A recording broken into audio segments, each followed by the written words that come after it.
এই 3 মাসের ঘটনা, তো 3 মাসের জন্য প্রস্তুত হবে, 3 মাসের মধ্যে প্রস্তুতি নেবে, যাতে ওই যে দিন নির্বাচনের দিন গণভোটটা সুন্দরভাবে হয়, বিপুলভাবে হয়। শুধু সুন্দর হলে হবে না, বিপুলভাবে হতে হবে।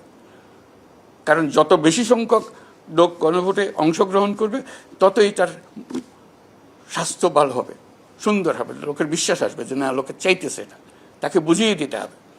এবং নির্বাচনের দিন, গণভোটের দিন এই লম্বা ফিরিস্তি পড়ার সময় হবে না, তখন আগের থেকে তাকে পড়াবে, ভাই আগে পড়ে আসেন, আপনি ওই দিন আর সময় পাবেন না পড়ার, মন ঠিক করে আসেন, হাতে দেবেন না হাতে দেবেন, হাতে দিলে এগুলো সব জিনিস আপনি পাবেন। আপনি বলছেন আমি চাই এবং সেটা করতে বাধ্য।